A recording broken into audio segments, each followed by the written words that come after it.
Well, welcome back. It's been a long time. Time has absolutely flown with this little gem. I can't believe it's been over a year now, so I thought it'd be a good time to do a little update on her. I shouldn't really call it a she, but hey ho, I'm not a creep. The first thing I wanted to say is, again, thank you to everyone who's been tuning into these videos. I've seen a lot of you quite enjoy these updates and stuff regarding this car, so I will be more proactive in doing that. First things first, I forgot to show this last time, but this is the front trunk. I got a photo, like a terrible JPEG photo in the video that I did last time, but like you can get some soft bags in there, you know, like it's not the end of the world. Like even this, for example, a 5 litre bottle, empty. Can squeeze in there, obviously all the information and stuff, the oil, that I should probably top up, same with the washer fluid. But it's a decent sized space, so, you know, it's not the end of the world, and you have to give it a proper slam. But she's just been detailed. Had her done at Big Suds Detailing up in Harlow area, and he's done a stellar job. Honestly, he has made it look like how this was when I picked it up. Like the alloys are looking fresh. The inside needed hoovering desperately. Like I've already started putting marks in, just getting back in the car, but it smells fantastic in here as well, and overall it is brilliant. Other few little things that I need to add on to this is something that I know I will need to get fixed because it's only going to get worse and worse. Unfortunately, this was the first day driving it, managed to get this nasty little stone chip. I'm gonna focus in. Ignore my hair, I know I need a haircut. It has grown slightly and I'm starting to see some little hairline cracks. Oh, little hairline cracks in there. So I know that that's something that will need to be done eventually. But overall, I've just done under 7,000 miles in a year. So it's had its service, it's had some work done, which I'll go into more detail.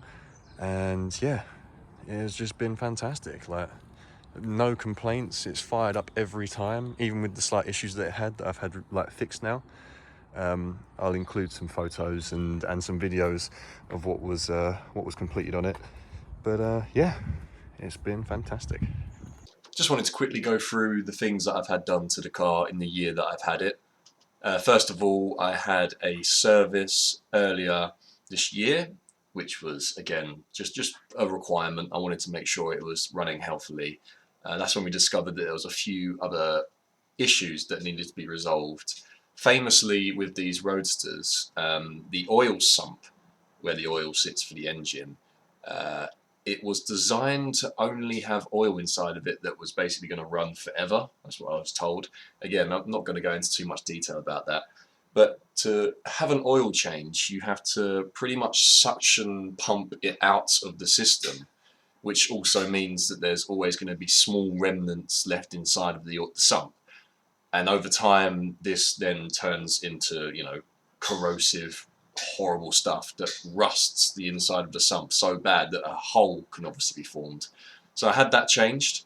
Also, as well, as it's now sitting at around 87,000 miles, I finally had the timing chain done, as you can see in the photo here.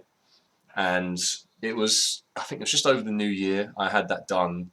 It took just over a week because it takes quite a while to find the parts and obviously get it all sorted out. It turned out to be the week when it's decided to snow as well, as you can see here.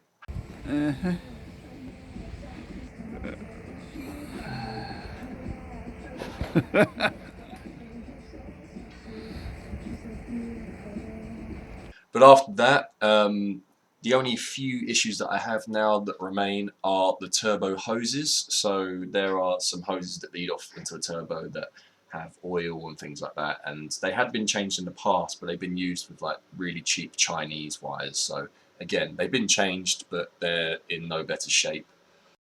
Just quickly bringing it back to the timing chain, famously these pretty much just over time the teeth and where the metal obviously is grinding over time, they can wear quite easily.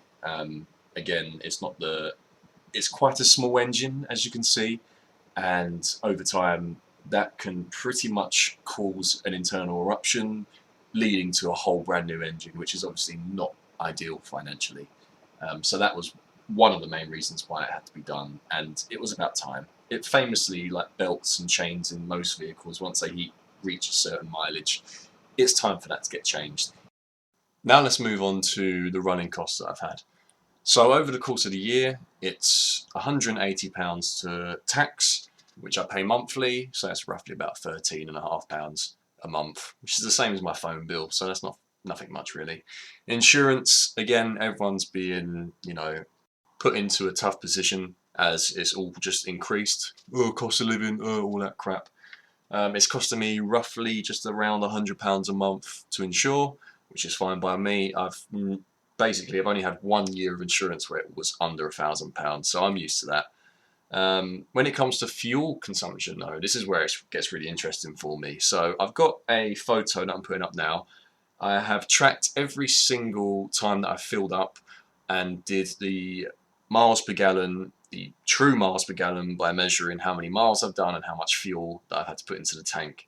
And as you can see, through the winter months, I sort of get the high 40s, and even in the summer, I managed to achieve high 50s, even 60, I think, which is really good. Although it's got a 35-litre fuel tank, with very good miles per gallon, I can easily get over 300 miles from it, which is what I was getting on average with the Golf that I had before. And that was a 55 to 60 litre fuel tank, so there's no complaints there. Running it has been fantastic. It's cheap to run, and it's so much fun. Even with the stage 1 remap that I've had done, I'm definitely sitting under 10 seconds now, 0 to 60, which is good for modern traffic and for those exciting B roads that you can take it down. I really have no complaints, and I definitely do not regret purchasing this vehicle. Only downsides, I guess, potholes and big speed bumps can be an issue, but if you angle it correctly, you'll have no issues at all. It's dead easy to park, as I've said before. Honestly, I just really cannot fault it. Overall, I think I've put in just over, well, the timing chain and the service and the oil sump overall was just under £1,000, I think. For quite a large job like that, I'm really happy with the price. I've got my own mechanic now that I will be seeing all the time, because he's a smart car but smart Roadster specialist, so I'm in safe hands, and he has a graveyard of Roadsters, which is always a good sign in my head. And has dealt with them for many, many years, and has a few himself. I think he mentioned that his wife and his daughter both have a Roadster, so I think that's quite cool. But yeah, I think that's everything really. Just tried to wrap it up in a nice short little video. So next time I will be doing some interesting journeys with the Roadster, so keep a lookout for that, and I will see you in the next video. Take care.